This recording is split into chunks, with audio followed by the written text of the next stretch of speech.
Each year, Microsoft Research hosts hundreds of influential speakers from around the world, including leading scientists, renowned experts in technology, book authors, and leading academics, and makes videos of these lectures freely available.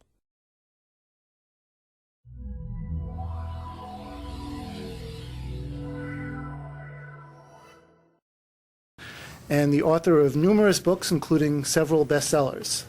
The title of skeptic fits Dr. Shermer extremely well, but it's too narrow if it's just viewed in the more common sense as debunker of myths. He is certainly that, but it's a much more fitting title when viewed more broadly in its historical and etymological context as a deep thinker, as someone who is open-minded and is a highly inquisitive person. So it is in that regard that I am delighted to have the opportunity to introduce Michael Shermer, Seeker of Truth.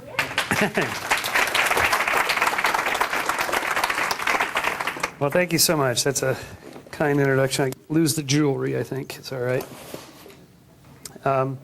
So I'm here ostensibly like I guess most of your speakers are touring authors, so here we are in town doing stuff. So I'm here to talk about science fiction, but really it's just about what I do for a living, which is directed at Skeptic Society and the publisher of Skeptic magazine, in which we investigate claims of the paranormal, pseudoscience, fringe groups and cults, and claims of all kinds between science and non-science, and voodoo science and pathological science and junk science and plain old nonsense.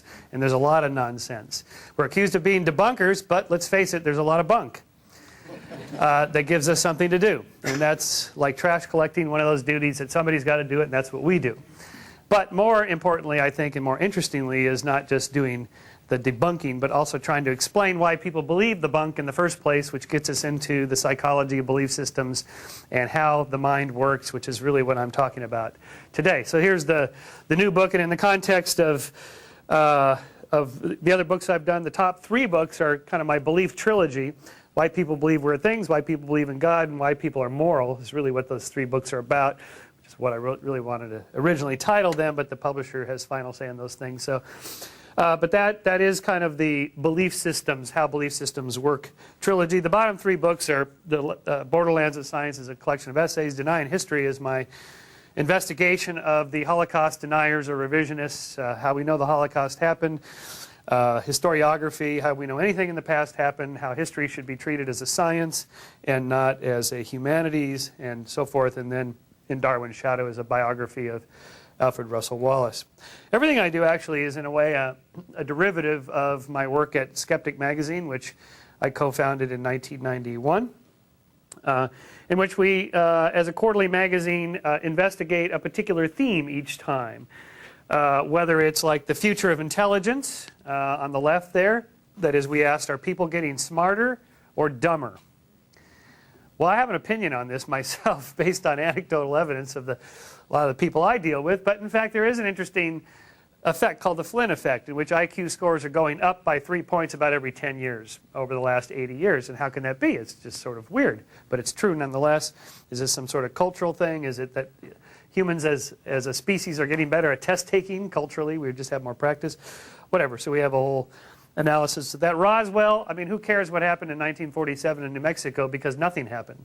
What's interesting is that the Roswell incident became the Roswell incident, the mecca of UFOlogy, in 1979, upon the publication of a book and the production of a television movie, and that's when Roswell became Roswell as we know it today. Nothing happened in 47, everything happened in 79, and so it becomes a story not about aliens and UFOs, but about mass media, how culture works, how people come to believe things, and how urban legends take off and have a life of their own, that sort of thing. So what we're doing at Skeptics is really what all scientists are doing. In fact, science and skepticism are the same thing. Don't think of skeptics or skepticism as a noun. Ooh, you're one of those skeptics, like it's a noun. It's a thing, you're one of those, like an object. In fact, it's a verb. It's just a way of thinking about things, which is all science is. Science isn't a thing. It's just a way of approaching claims, trying to solve problems. And the basic underlying principle to our methods is naturalism. We're looking for natural explanations for all phenomenon. So we have a choice here. Is it possible that aliens traveled these immense interstellar vacuous distances between the stars to land on Earth to leave a crop circle in Farmer Bob's field in Pucker Brush, Kansas at 3 in the morning that says skeptic.com as a plug for our webpage? Or is it more likely that somebody with Photoshop did this nice JPEG for us as a way to help promote our webpage? Which is more likely? Of course, this is what I call Hume's axiom, is that in his analysis of miracles, in his great work on basically how to think about things, was what's more likely, the miracle, violation of natural law, or some other set of explanations that has to do with the foibles of human thought and culture. So in a sense, it's kind of a nice encapsulation of what we do. Before we say something is out of this world, we first have to make sure that it's not in this world, which is one of our little catchphrases. It's possible that Arnold had help from extraterrestrial sources in his bid for election as California's governor. By the way, I've been tracking the iconography of alien bodies, what they look like, the heads, the eyes, and all that for about 25 years. There's a certain pattern that develops depending on which culture you're in. This is the first alien I've ever seen with a nice build, a nice workout build. Look at those biceps and triceps. He's on the Arnold workout program. Of course, we can assume that instead of it being something out of this world, it's more like World Weekly News makes stuff up. That's the more likely explanation. So we are pattern-seeking, storytelling primates, attempting to find meaning in an apparently meaningless universe. That's what we do. And I'm going to start off with just a fun little task here, all you smart Microsoft people. How many squares do you see here in the diagram? Come on, call them out quickly. 17. We have 16, 17, 21, 25. 22. 31. 24. Oh, wait. So 22. Oh no, 26. yeah, okay, so you get the idea. In science, we start off, anecdotally, we have an initial impression of the solution to a problem. Oh, it's 4 by 4, there's 16. Oh, wait a minute, the whole thing is a square, that's 17. And oh, but wait a minute, the 2 by 2s are squares also.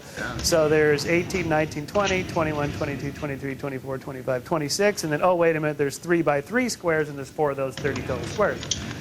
So I guess you had Malcolm Gladwell here talking about blink. There is this sort of intuitive sense we have about how things work, which we're really good at on human relations kind of problems.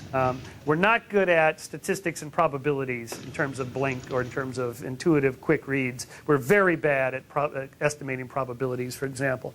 So this is where science really has to come into play, when we can really try to tell the difference between a false and a true pattern. So the anecdotal thinking is, well, I know somebody whose aunt took extract of seaweed and her cancer went away, her tumor got smaller. Maybe there's something to it, I think I'll try it. Yeah, but that's just an anecdote. The only way to really know if that is true or not, if that's a true pattern or a false pattern, is to do a study. Well, you can't exactly give people cancer and not cancer and try different things. So you do epidemiological studies, these large, huge studies that take many years to implement. That doesn't come naturally. Anecdotal thinking comes naturally. We evolved as these pattern-seeking, pattern recognition, anecdotal-based thinking primates because that's what works. It works just fine for survival in a natural environment. And superstitious thinking doesn't get you killed most of the time, so we are left with that. It's just basic association learning. It takes science to really tell whether those patterns are true or not, and science doesn't come naturally. In fact, science has always been evolving. Up until the time of Sir Francis Bacon in the 17th century, most of science was, science is just knowledge. It's just a form of reason and logic. It's part of the natural, what we're called the natural sciences or natural theology or just natural philosophy. It's just a way of thinking. The idea of science is actually empiricism and checking the sources and data yourself, doing experiments. This is all relatively new, just since Bacon's time. And really, the whole idea of a double-blind experiment is just within the last century, not even a century old. In Bacon's time, the reason Bacon's book Novum Organum was so revolutionary, in fact, he called it Novum Organum for a reason, as Pace Aristotle's own organon or tool. It was the new tool. For Aristotle, logic and reason was good enough. You didn't have to actually check yourself. For Bacon, he said, okay, now look, we're gonna add a component to it. Logic and reason is fine, but we should also check the sources to see what it's like. So his great instauration, the instauratio magna there, is that we actually go out into the world and look, which is the metaphor of the beautiful woodcut plate that adorns his frontispiece of his 1620 volume here. It's the ship of inquiry, science as it were, sailing out into the vast unknown between the pillars of Hercules, which is variously metaphorically thought to be the Straits of Gibraltar, sailing out into the Atlantic where perhaps the lost continent of Atlantis is located, or it could be any number of places. It's a metaphor in any case that you have to go out and look yourself. You can't just sit and reason it through, because often reason is wrong. And the reason it's wrong is because of what he called the idols, what we would today call biases. These are kinds of cognitive biases. He called them the idols, 4 of them. The idols of the cave. These are peculiarities of thought unique to the individual that distort how facts are processed in a single mind. And idols of the marketplace, or language, how we talk to one another in the marketplace of ideas. And that language is restrictive and determining how we think about things. Idols of the theater, which are theories. Like theater plays, they may be partially or entirely fictional, and these influence how we process and remember facts. If you have a theory about, say, some particular conspiracy theory, that's going to determine how you collect data to support it or not. If you think global warming is true and that it's largely human-caused by carbon dioxide, it's easy to find all kinds of examples. Oh, look, that huge hunk of Antarctica broke off, and so on. These all become data in support of a particular theory. But is it true or not? That's difficult to tell because of these idols. And finally, the idols of the tribe.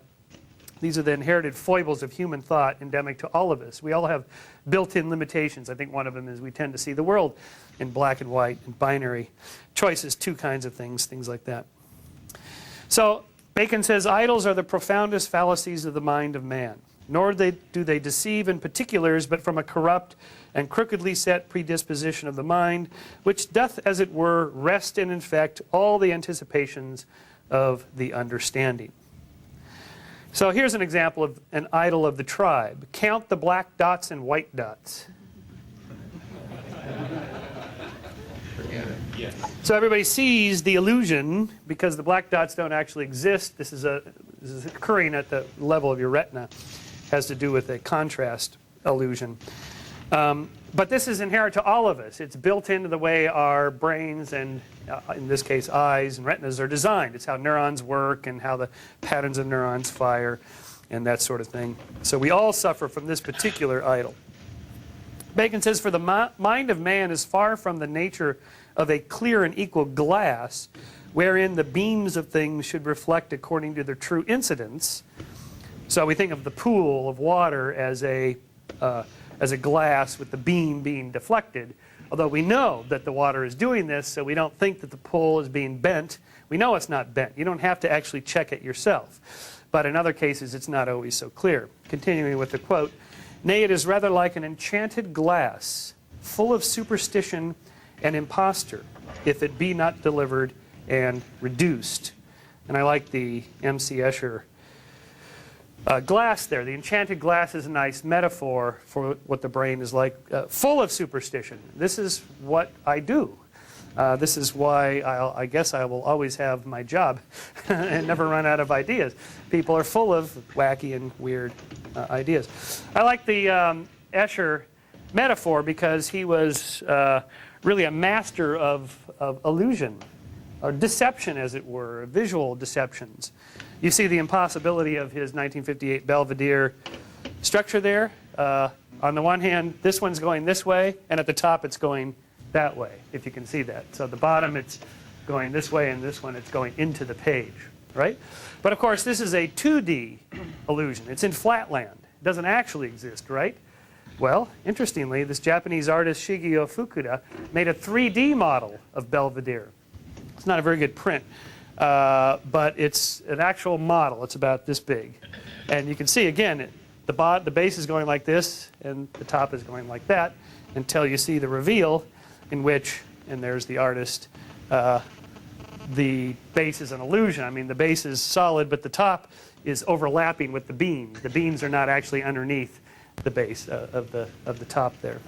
Another example of this, even more dramatic because I have better visuals for it, is the famous impossible crate illusion, in which the back beam is wrapping around the front beam's pole there, and how can that be, and so forth. You can see why this is an impossible illusion.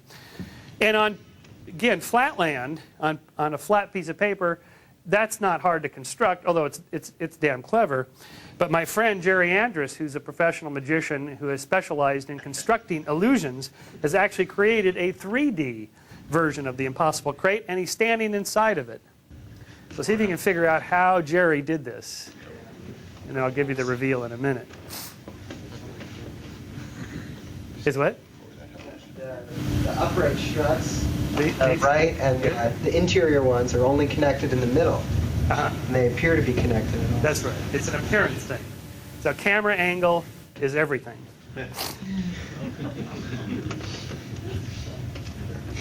So here, in this case, the picture, let's say, on the camera is taken from like over here, shooting that way.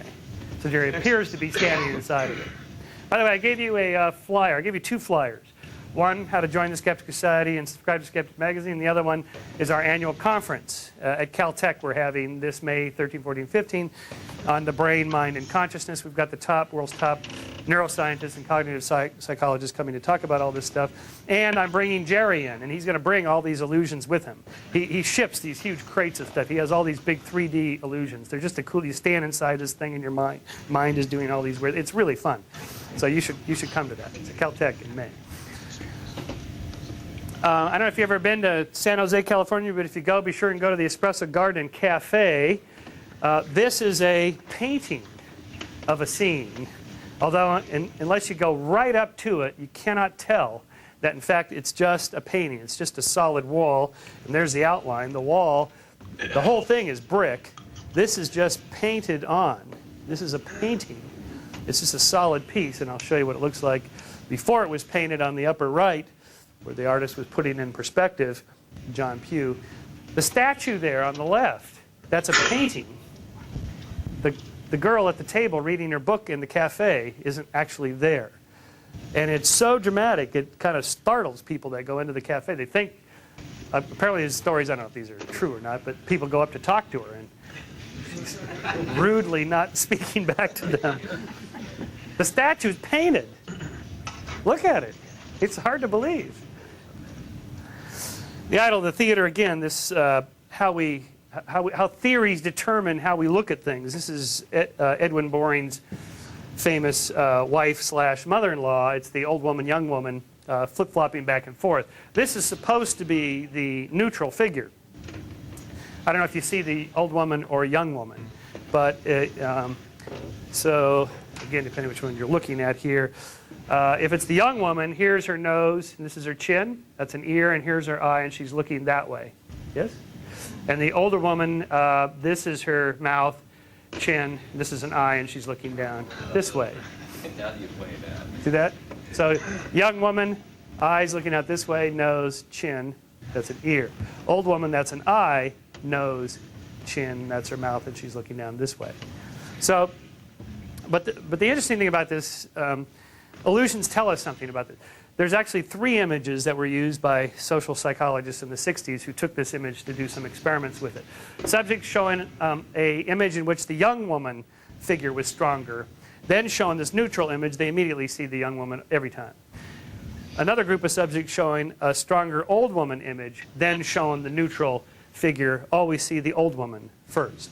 So essentially the brain is being primed. This is what you're going to be looking for. Here's the neutral data. Interpret it in this way or that way. So it's particularly when it's not clear what the data are telling us that the theater, the fictional theory, that the theory processes the data in a certain way. A nice example of this, from Bacon's time to Darwin's time, when Darwin was in college at Edinburgh as an undergraduate, the emphasis was mostly then on empiricism. So the shift had gone from Bacon's time, where it was mostly theory, to Darwin's undergraduate days, when it was mostly a data collection and not theorizing. And then when his book came out in 1859, the British Association for the Advancement of Science held a conference in 1861 at Oxford. Darwin didn't go because he was a pretty private, shy fellow. And so I guess there was much debate there about the quality of the book. And some said, oh, it's too theoretical. And some said, oh, there's too much data collection, or he needs to do this or that. And Darwin wrote to his friend, Henry Fawcett, who went to the conference, who reported to him in a letter what was said about the origin of species. And Darwin wrote to him, and we have these letters. So Darwin is writing here. About 30 years ago, there was much talk that geologists ought only to observe and not theorize. And I well remember someone saying that at this rate, a man might as well go into a gravel pit and count the pebbles and describe the colors. How odd it is that anyone should not see that all observation must be for or against some view if it is to be of any service. I like this quote so much, I elevated it to a Darwin's dictum, I called it. This was my very first column in Scientific American, called Darwin's dictum. All observation must be for or against some view if it is to be of any service. If you're going to make a point, you have to have a point. What's the point of doing science if you're not going to have a point? If you're going to have something to say, the observations have to count for something. They're never filtered through nothing. Everybody has an idol of the theater. We all have preconceived notions. So we might as well make the observations count for something, because to be honest about it, none of us are objective. We're all doing data filtering through our own theories. So let's just go ahead and put it out there on the table and say what it is. And that's what I call Darwin's dictum. At least be honest about it. And because in science, we do have this built-in self-correcting machinery. Whereas if you don't figure out where your idols are, your biases, somebody else will. In fact, they'll take great joy in pointing this out. And that's one of the beauties of science. A nice example of this, I think, of this old woman, young woman in the history of science, where it's not clear, where the data are not just speaking for themselves. It's not clear. The brain then fills in the gaps. When Galileo first pointed his telescope at the sun, saw sunspots, the moon, saw craters on the moon, which weren't supposed to be there, and of course the Galilean moons of Jupiter. But interestingly, Saturn, he didn't quite know what to make of Saturn. This was the first thing he saw of Saturn, this top image here. It just looked like a planet with ears, he said. It looks like it has ears. And variously, it was kind of fuzzy, blurry. And the problem was twofold. One, the data was kind of murky and poor because the telescope wasn't very good. And two, there was no theory of planetary rings. No one had any idea about rings. What are you to make of murky, unclear data when you have no theory or older theories that are not true to interpret them? And this went on until the time of Christian Huygens in 1655. He figured it out. He figured out what was going on with this, and he published all the other theories. This is not how Saturn rotates or anything like that. These are the different theories of these characters from Galileo to his own time of trying to explain what was going on with Saturn, which was considered to be this great astronomical mystery.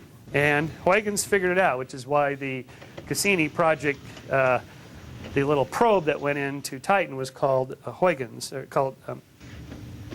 right? Yes. Yes, that's right. Yeah, just had a moment of doubt there. I am a skeptic. So he figured it out, and this is a fabulous diagram. Edward Tufte publishes this as one of the most effective uses of illustration to illustrate data ever done. So here you have the sun with the Earth going around it, and here's the orbit of Saturn. So from the perspective of the Earth looking at Saturn, it's going to look like this, or like this, or like this, or like this. So it actually shows a nice sequence of why you're going to get these different strange-looking images if you have a theory of rings, a heliocentric model, and you graph them all to see the different perspectives of the motion of our planet and Saturn and the alignment of it. And of course, we know what that looks like today through photographs and how you can see different alignments of Saturn. Where we get it wrong, however, is when people see things that, in fact, it's not just that there is no face on the Mars. Of course, we know there's no face on Mars. But why would people see faces on Mars? That's an interesting question. When this was published in 1976, there kind of erupted a little cottage industry about Martian society and how they built these monumental architecture in the form of faces.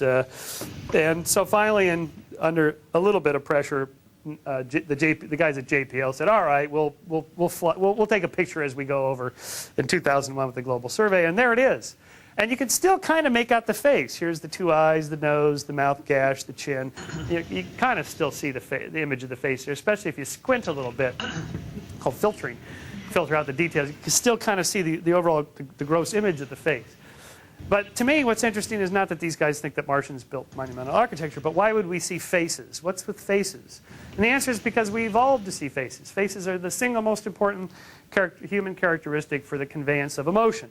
Darwin wrote a whole book about this, the expression of the emotions in man and animals. And he did this whole thing of anatomical dissection of faces and how many muscles there are and all the different kinds of micro-expressions that can be done. And there's good research on this now. We convey most of what we're thinking non-verbally.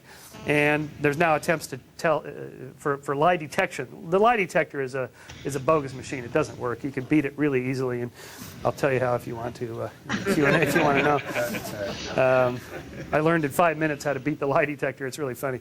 Anyway, but that maybe the face gives off cues or other nonverbal cues about indicates that we're lying, because lying is a complicated thing. You have to keep track of the truth and the lie and which lie and so on, and that takes a little more time. And so one way to buy time is to take a deep breath, okay, or you're sort of pausing or you're looking away before you're about to tell this person something that isn't true. So anyway, so faces are important, and in fact, if we start looking, we'll find faces all over the place. Here's the happy face on Mars. Can you see the happy? You can see the happy face, right? Yep. If astronomers were frogs, maybe they'd see images such as Kermit the Frog. In case you can't see that, this is his head, and there's his mouth, and here's his little legs, right? Here's the head, that's his eye, and there's his mouth and the little legs, right? So the idols of the cave. If astronomers were frogs, they'd see Kermit. If astronomers were cats, maybe they'd see the cat in the famous gaseous pillars here, the Hubble Space Telescope. Can you see the cat there? There he is. Yes? Isn't that a nice cat? Little cat figure there. These things are huge. I mean, these are the size of several solar systems across. So it's a big cat. If geologists were elephants, this is up in the Red Rocks region of Nevada, outside of Las Vegas. If McDonald's sponsored geologists, here's E.T., the extraterrestrial cereal. Somebody was trotting out trying to sell on eBay, I think.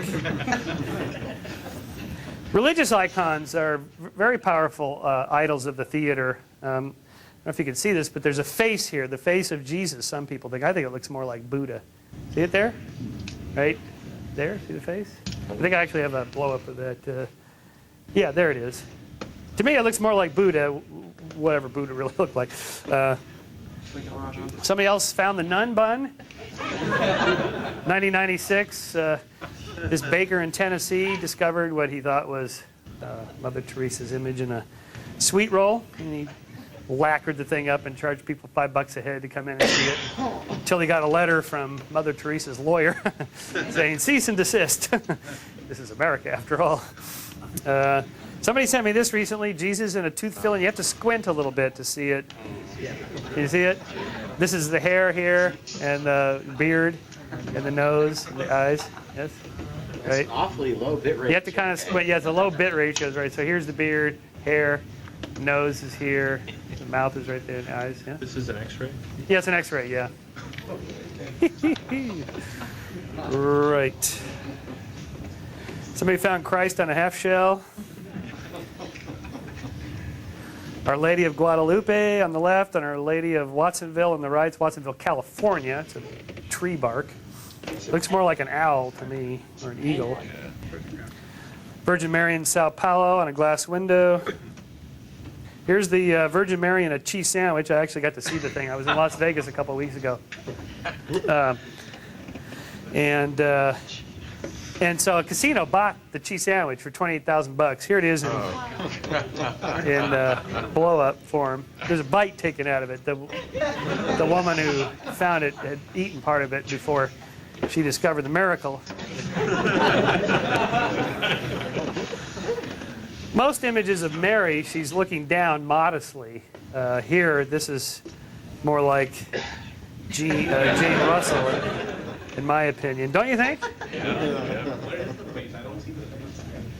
Oh, you don't see the face? Oh, the face is right here. Here's the eye, nose. Here's a cute little mouth. Yes, and the hair kind of, here. Yes, you see it? Over here? Yeah? Yeah, okay. Again, it helps if you squint a tiny bit. Then, here's a weird thing. This is really weird. This is completely personal. But I was looking at this going, this looks like somebody I know. And it turns out it looks a little bit like my mom. That's my mom. That's my mom when she was 17. Back in the 40s, that's, women, they dress like that. So to me, this is more like not the Virgin Mary and cheese sandwich, but a 1940s starlet kind of. Anyway. The Virgin Mary also made an appearance in Clearwater, Florida, so I went there to see it. In fact, the parking lot was filled with people. We were there on Good Friday, it's true, but they were there in crutches and wheelchairs to be healed by the apparition there. You can see this huge cross that was built apparently from a solid piece of wood. It was a bank building that was then purchased by a Christian church, $10 million, so they were there raising money to try to meet their monthly mortgage. I think it was like $10,000 a month they had to pay. So I went there. That's myself in the middle between Dawkins on the left and the amazing Randi on the right, surrounded by thousands of candles. In fact, there was so much candle wax on the parking lot that they had to put down that granulated stuff they use in auto shops to soak up oil because people would slip and fall, and that would not be good for miracles. You mean that wouldn't protect? So Randi and Dawkins and I, we walked around the back, and sure enough, wherever there was a sprinkler head or a sprinkler system, that's what these things are here. There's a sprinkler. That's a sprinkler. It's a sprinkler here. A sprinkler here. Right? Right. Yeah. Here. Yeah. So the stain. These are stains on the windows. Turns out Clearwater isn't. The water is very mineralized. It has a lot of substances in it, and it stains the windows wherever there's a palm tree. Now they cut the palm trees down so you could see the miracle, but on the backside there was another Mary that they started to wipe off. I said, well, what are you doing? I mean. And it was like, well, you can only have one miracle per building. I mean, what's the deal with this? So again, back to Hume's maxim there, which is more likely this or this? Is it really a miracle of Mary, or is it more like a miracle of Marge? I'm not a particularly religious man. I'm certainly not Catholic, but I am a Simpsons fan. So when I saw this, I thought, who does that look like? This is a weird illusion. This has to do with, again, faces and there's two effects here. There's the ambiguity, like the young woman, old woman switching back and forth, and then how facial expressions are read, micro-expressions versus global expressions. So here, clearly, the angry face is on the left, the calm face is on the right. But watch what happens when we shrink it down and now squint a little bit. And then now look what happens. It reverses. That's a weird illusion. A magician friend of mine just sent me this. He just discovered that is really weird. So there, again, when the data becomes murky and you can't quite make it out, the idols of the theater, your preconceived notions and theories will then drive your belief about what the data are actually saying. A favorite is the confirmation bias in science fiction. I have a whole chapter on how I played a psychic for a day. In fact, called Psychic for a Day. I was a tarot card reader, a palm reader, an astrologer, and a psychic for a day. I flew up here to Seattle when Bill Nye was still living up here and filming a new series, which hasn't aired yet because there were some problems, I guess, with your PBS station up here financially. But anyway, that's another story. But I guess this series will be out next fall. And one of the segments we filmed was on pseudoscience, basically psychics, how they work. So so Bill said, can you come up and I've done a bunch of these talking heads where I explain how the psychics do it, how they talk to the dead, how they appear to talk to the dead, and I explain, it's actually not that hard. Anybody can talk to the dead. It's getting them to talk back. That's the hard part, and this sort of thing.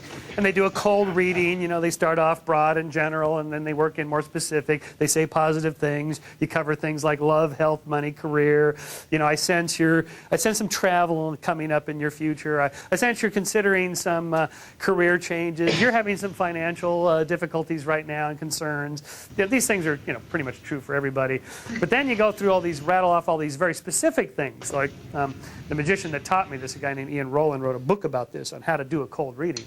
And he has a list of several dozen things, very specific statements that end up being true for a lot of people. If you rattle them off fast enough, you'll get a bunch of hits. Like, I'm getting something about a scar on your left knee. Do you have a scar on your left knee? It's on your leg. Well, you know, I mean, I was kind of getting in this general area. There's something about a white car in your past. She's showing me something about a white car in your past. Is there some connection there with a white car that your parents had a white car? There we go. So that's what she was just telling me about. Man, you used to wear your hair longer, didn't you? Because he's telling me something about long hair and yeah, okay, all right, yeah. And those power tools you've been keeping that are broken in your garage, you know, you've been meaning to fix them. Your dad is telling me just throw them away, okay? All right, so there's like 2-3 dozen of these things. You just memorize them and you rattle them off, and it's amazing. You reduce people to tears. Oh my God, how did he know? You know, I read the book. And it turns out it didn't really matter. Here, as I'm doing the tarot cards, it doesn't really matter what the cards mean. In fact, I bought a deck of cards the day before I flew up here. I got the little instructions out on the flight up, going, okay, now what does this mean again? I couldn't remember. So I basically just made sure I palmed and made sure that the death card was in there because, ooh, that would really be good, the death card. And then I just made up stuff about all of them. And it didn't really matter. In fact, I said the same thing to everybody, whether it was an astrological chart I was looking at, their palms. Turns out palm reading is great because you're actually touching somebody, so you make a nice connection there, and it seems like there's something going on. The chart, the astrological chart sounds kind of scientific. You know, you do a whole thing about, you know, when the moon is in the 7th house here, and Jupiter aligns with Mars, and you know, I really did this. This was a college kid who just didn't get it at all. You know, love will steer this planet. You know, love will steer the stars. You know, because it's the dawning of the age of Anyway, so and they're looking at me like, what? The age of what? Anyway, so. So these are just the medium of expressing the cold reading, of delivering the cold reading. But because of the confirmation bias in which we look for and find confirmatory evidence for what we already believe and ignore disconfirmatory evidence, it nicely fits. It's a form of one of Bacon's idols. And this is true, unfortunately, in science, too. Again, if you think global warming is true and it's caused by human anthropogenic effects, then you're going to find evidence in the news, read the paper and so on, the media reports it because they believe it too. Skeptics say no, it's not the case, and so then you begin to see it differently. The question is the pattern real or not? And since we all are subject to the confirmation bias, then it requires good and better science. A good example, kind of fun example of this, again from when I was in 9th grade in the fall of 1969, some of you probably remember this, there was this rumor about Paul is dead. Paul was killed in a car accident, and you can tell because on Sgt. Pepper's A Day in the Life, there's this whole thing about how the car accident. How does it go? They didn't notice that he hadn't noticed the lights had changed, and the crowd of people stood and stared. They'd seen his face before. Nobody's really sure if he was from the house of Paul, And then some of them said sounded like he said Paul is dead or something like that. And then it got really. Then we started looking. Again, confirmation bias. You start, ooh, maybe Paul is dead. Let's look for some clues. So, like Abbey Road, you see John dressed as the preacher in white, and Ringo is the what is he in the funeral procession there? He's not the grave digger. He's the pallbearer. Paul is dead, out of step. The cigarette's a sign of death, which I guess is true. And then George is the grave digger in his Levi's. And if you look at the back there, the Volkswagen there, and you can blow it up and you can see what the license plate says, which is on the left 28 if, which is how old Paul would have been if he hadn't died. And the police car in the back because of this accident. And on the back of Abbey Road, you can clearly see, the date is right there. See, it says 3 Beatles. 3. See? 3 Beatles. See that? 3 Beatles. There's only 3. That's a blow-up of that. And look what's up there. Look at this. It's a skull. See the skull? Sideways, a skull sideways, right? This is pattern-seeking, pattern recognition behavior at its worst.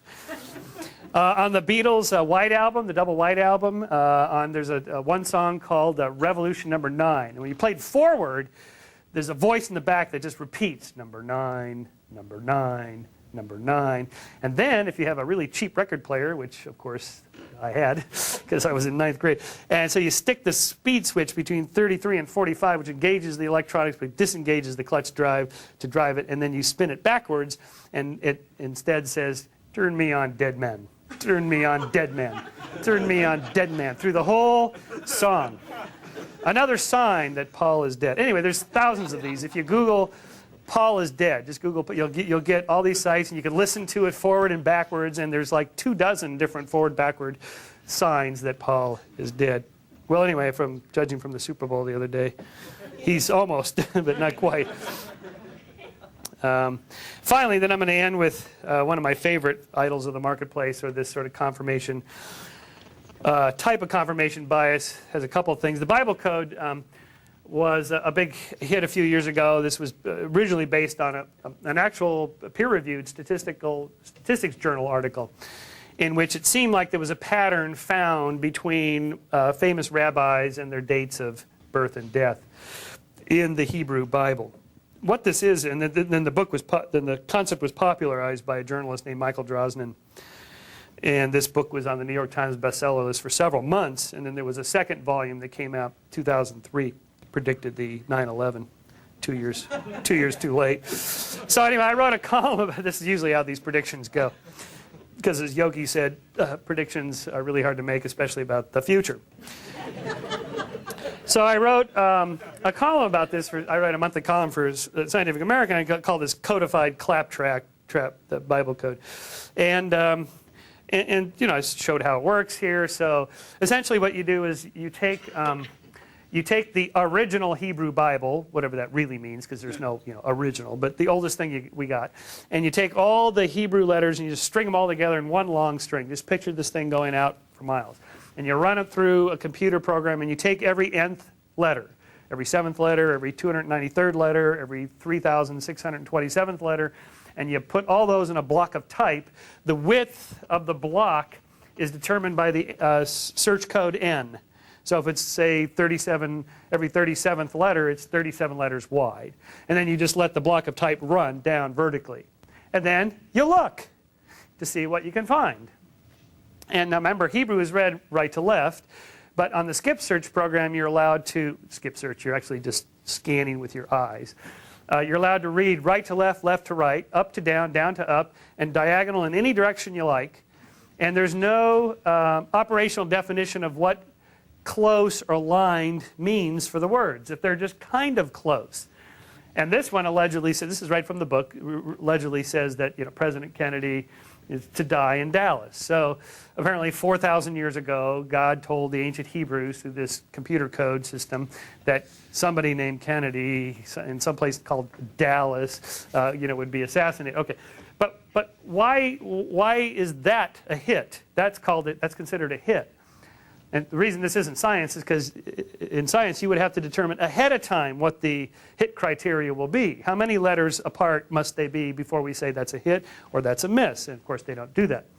And in any case, if we change the skip search by 1, you see the pattern disappears. If it was just slightly off, the whole thing would not be aligned, but you might find something else. Anyway, let me come back to that. So I wrote a column about this, and then, as usually happens, whoever I write about was not happy. And so we got a letter from Drosnin, or to be more specific, from his lawyer, since this is America. And so we published his letter and then my response to his letter, and so we went back and forth like that. And then I got a really interesting letter from a guy named John Byrne, B-Y-R-N-E, who's a comic book illustrator and writer, who I never heard of, but I guess he's real big in that business. So he wrote us this letter, and I'm going to end with this letter because it's so telling about this problem that we've been discussing. So this John Byrne writes, reading Michael Drosnin's response to Michael Shermer's column on the Bible Code and its ability to accurately predict the future, I could not help but laugh. I've been a writer and illustrator of comic books for the past 30 years, and in that time I have predicted the future so many times in my work, my colleagues have actually taken to referring to it as the Byrne curse.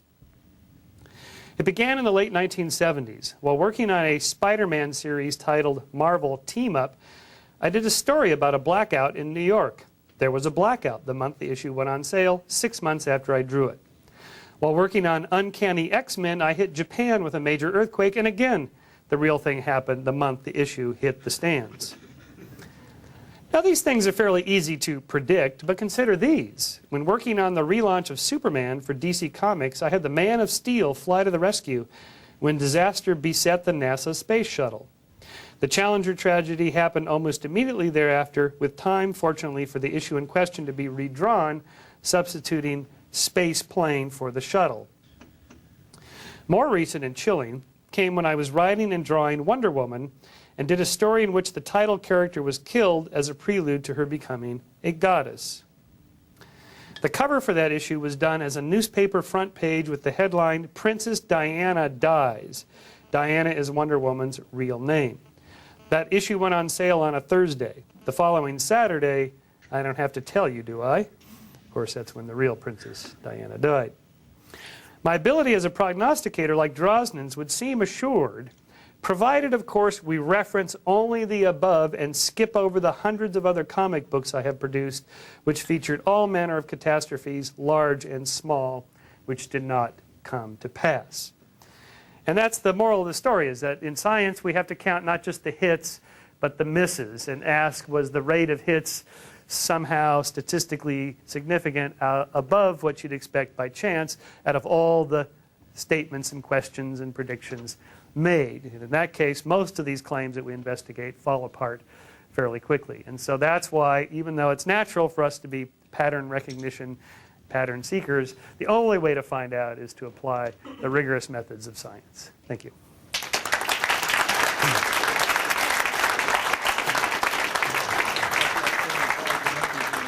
So, do we have time for, yeah, sure, go ahead. Do you think we went to the moon?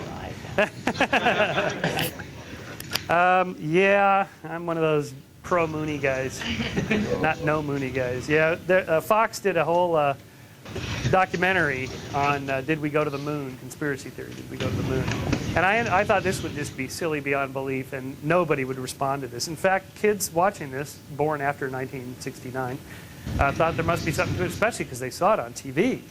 And of all places, the always reliable Fox network. What was interesting was the arguments made were, they weren't brilliantly clever, but they were clever enough that if you didn't know something about the subject, you had to go look it up, and who's going to bother to do that? For example, why is there no exhaust coming out of the lunar lander when it takes off from the moon? I didn't know. I thought, well, it's a vacuum, I guess. You know. Well, it turns out that's not exactly right, although having a vacuum versus an atmosphere makes a little bit of difference, but it's the kind of fuel you're burning, whether it's a clean burning fuel or a dirty burning fuel. So, for example, when the space shuttle takes off, the solid rocket boosters are burning a very dirty fuel. I guess there's rubber and other stuff in there that leaves a lot of smoke. But at the same time, the shuttle's own rockets are burning full blast, and there's nothing coming out at all. So, and they have like 20 different things. How do you explain, you know, the flag is waving, you know, it's stiff and like there's a wind or something like that. Spring. Well, first of all, if NASA's clever enough to film the whole thing, you think somebody would have said, no, wait a minute, the moon's a vacuum. We can't have the flag sticking out. People will figure this out. So we end up actually publishing a whole thing in Skeptic. It's on our webpage. You know, here's the claim, here's the answer, here's the claim. Just basically for teachers who have to deal with these kids that come in that want to know about that. To use a bad metaphor in this group, you're sort of preaching to the choir here, though. How do we get public at large to start thinking about these things? I mean, the statistics in your own brochure about how many people think they've experienced the paranormal in some way. Mm-hmm. Obviously, you've got a website and a magazine, but it seems increasingly, I saw that there was the moon conspiracy thing was on just the other night on one of the TV stations. They give, you know, an hour to this nonsense. Mm-hmm. How do we counteract that? I mean, yeah, it's tough. Well, since you mentioned it, I mean, one thing you could do is try and spread the gospel. But how do you get? That's okay. So basically, it's just. I mean, we live in a free society, so we don't want to censor these bad television shows, and we do the best we can. Another bad example of this: ABC the other night had this hour program on prime time, which is a very prestigious show, on John of God, this Brazilian healer, basically doing carny tricks. And they brought Randi, the amazing Randi, they brought him to New York, and Randi showed him, here's how you do the nail in the head. You know, this guy stuck this thing in the head. It's the old Carney trick where you stick a nail up into the nasal cavity. It looks like it's going all the way into your brain. It's really spooky. But it's just a Carney trick. So he explained all of this stuff, and they used 12 seconds in which he quoted Benjamin Franklin, and they even cut off his preface saying, and as Benjamin Franklin said, and they just used him saying Benjamin Franklin's quote, and then Randi got attacked on the next day for plagiarizing Benjamin. I mean, that's what we're up against. It's very frustrating. They did that deliberately, by the way. That was appalling. I saw it. That was just appalling. Do you think it's actually a deliberate... No, I think they were fooled. I think the journalists are subject to the same bias as everybody else. They don't know. So short of a good explanation, people just default to bad explanation. So like the paralyzed one, they showed this paralyzed one. Well, right there, wait a minute. If you know something about paralysis, you know not everybody's completely paralyzed. Some people can actually get up, move around a little bit. With leg braces, a paraplegic can actually kind of move around a little bit. It's very difficult. It's much easier to stay in a chair. So they're in the chair most of the time. And they go, okay, paralyzed, there she is in the chair. And now, John of God does this, and that, and so on. And then next thing they know, there she is standing. Well, but she could do that before, but they're not told that. I don't think anyone even asked. So I don't. Short of better education, there's really mass brainwashing of, the massive. I mean, that's what we do. Yeah. Could you comment on the use of scientists to debunk psychics and others who tend to be fooled as often or not? Is those the right people to use for that? Well, Randi's point there is that scientists are not trained to detect intentional deception, which is true.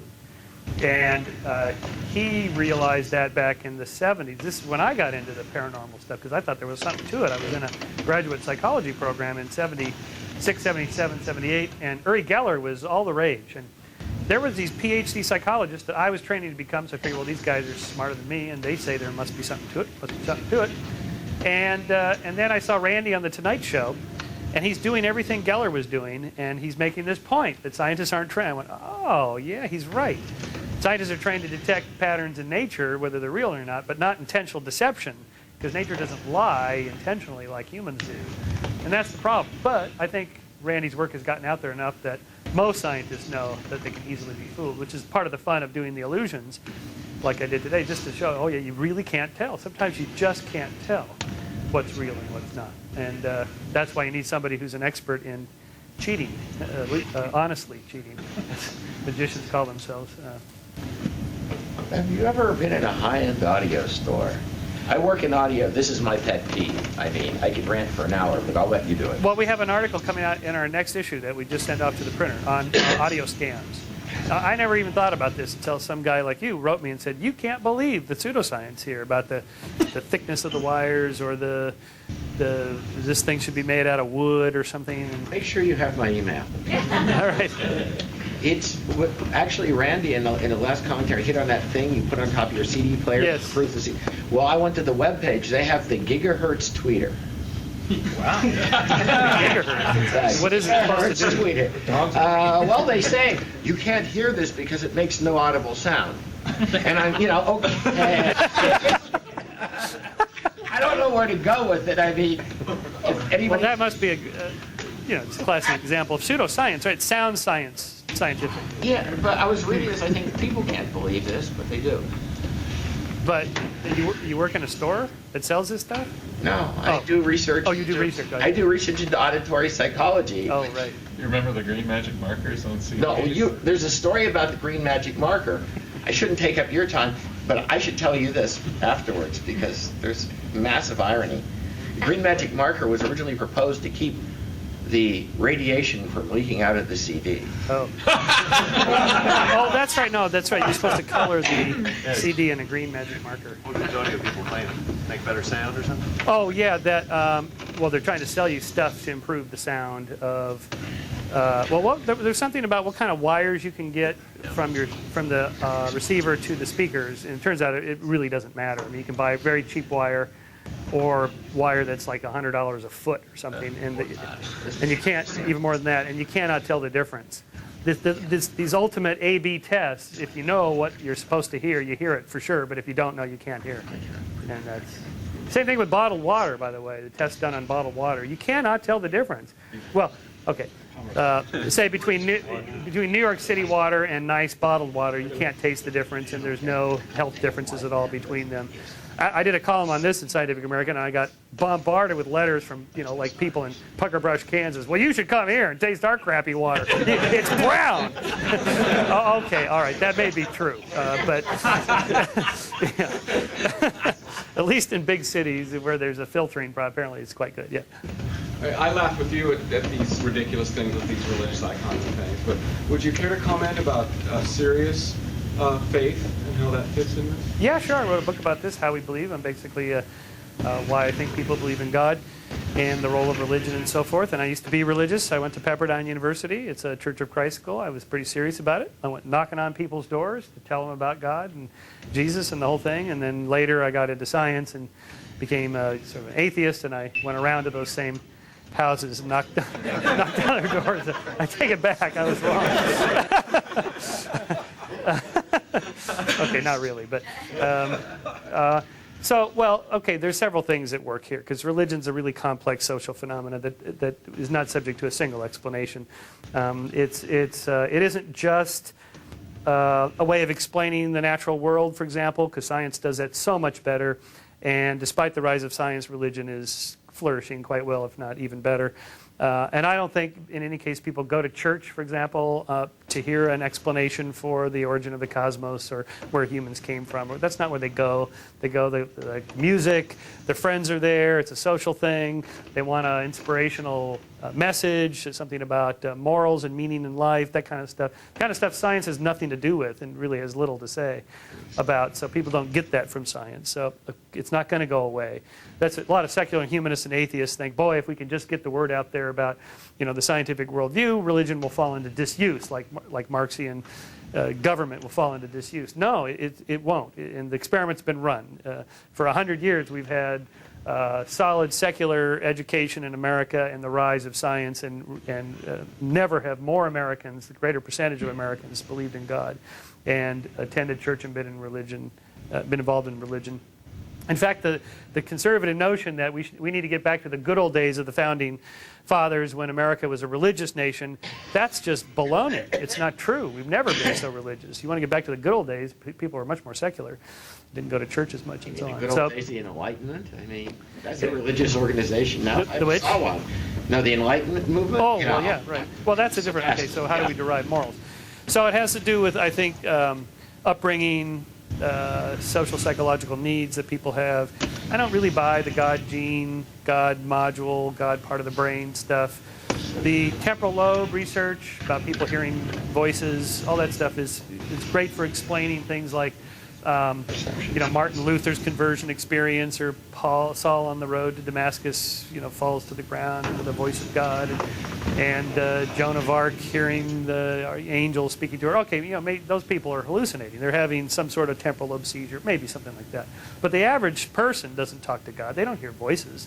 They believe because their parents believed, and they were raised in this little community, and everybody believes. That's just the way it is. So it's really more of a social, psychological thing, I think. Michael, perhaps. Oh, yeah, one more. Okay, two more questions. Okay.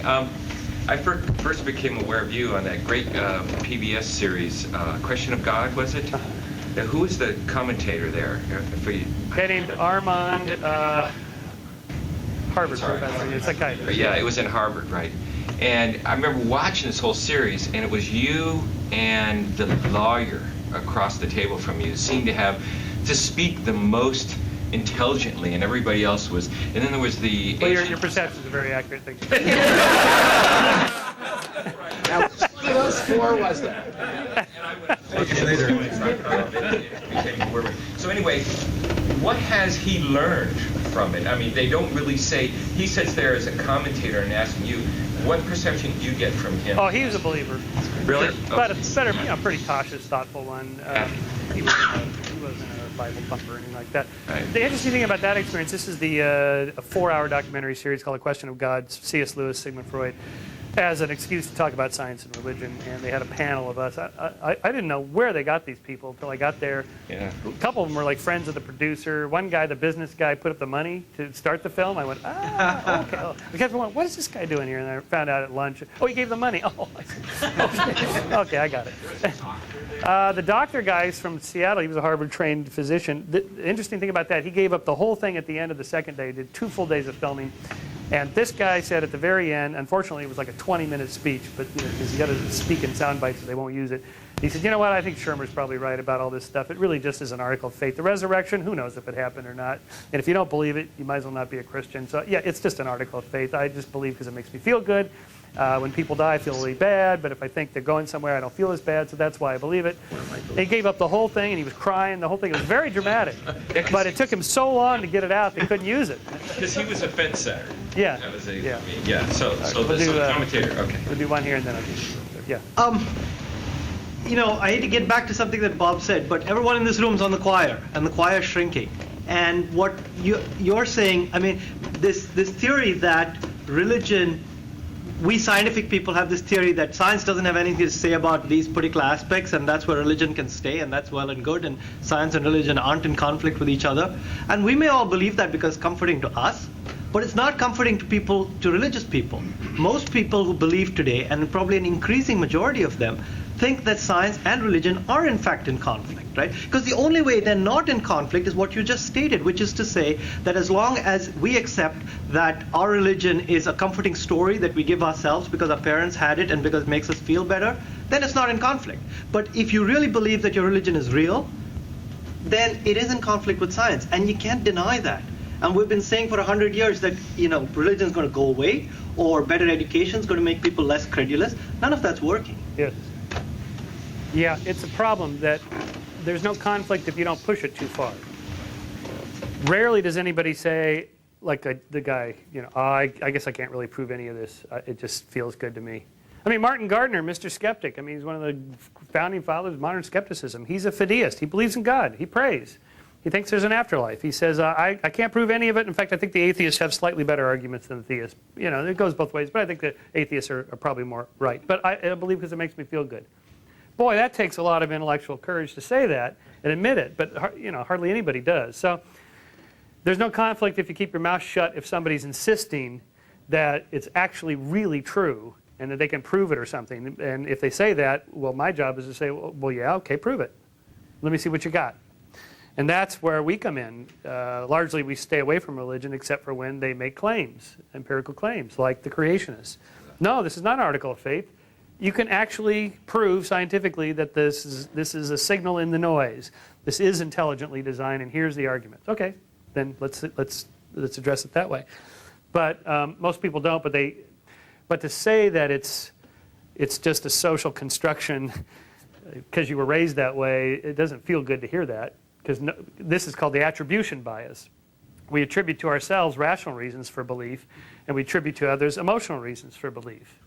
And I discovered this in my research with Frank Soloway on why people believe in God.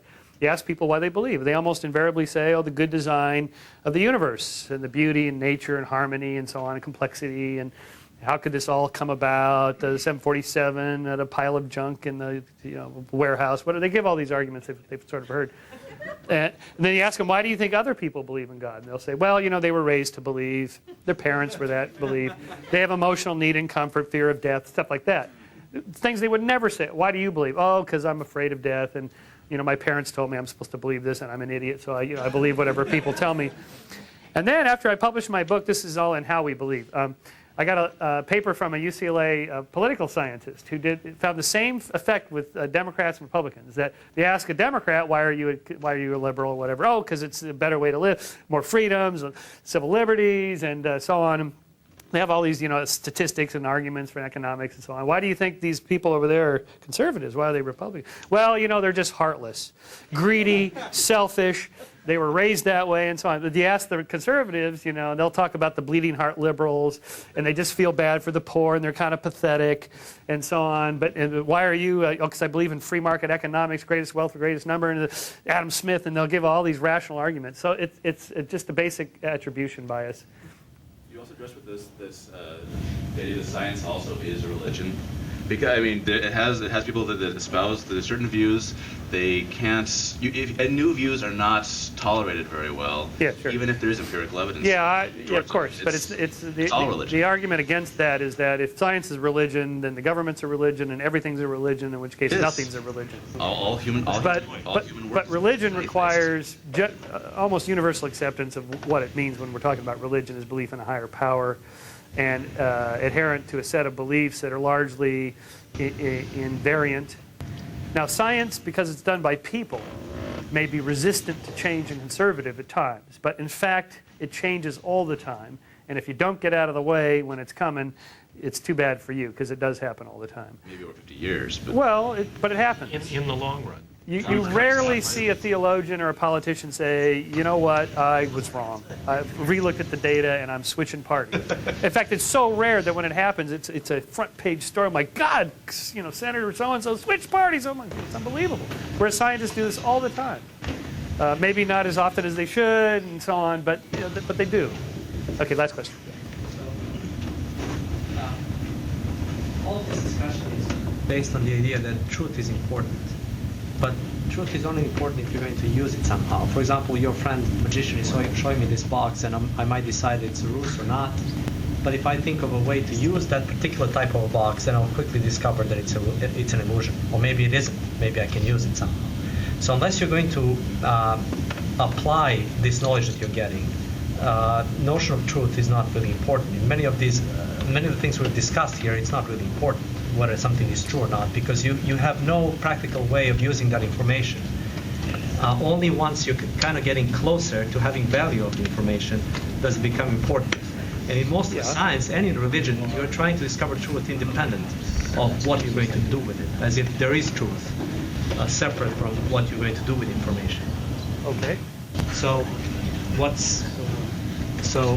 Yeah. So why would he care? Why would he care about? Well, because when people go to Brazil to get the tumor removed by the psychic surgeon, that's wrong. They're going to die.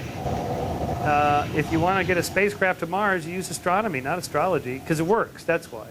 It works. It really does work. It works better than other systems for getting things done. That's the case where you're using the information. Yeah. Where you're talking about whether there is a God or not, you're not using the information. Well, but all right, yeah. I don't know. I guess I'm curious to know whether there's other universes, that we live in a multiverse. I don't think it's very practical at the moment, and I don't know if it'll ever be practical. But as humans, we want to know. We have a big enough cortex that we can contemplate such things. So we do want to know about that. So that's the question. Why do we think that every information we can come up with is going to lead to some value? Well, because it usually does, eventually. I mean, who knew in 1903 what quantum mechanics would lead to, but it's led to all sorts of amazing technologies. Anyway, thank you so much.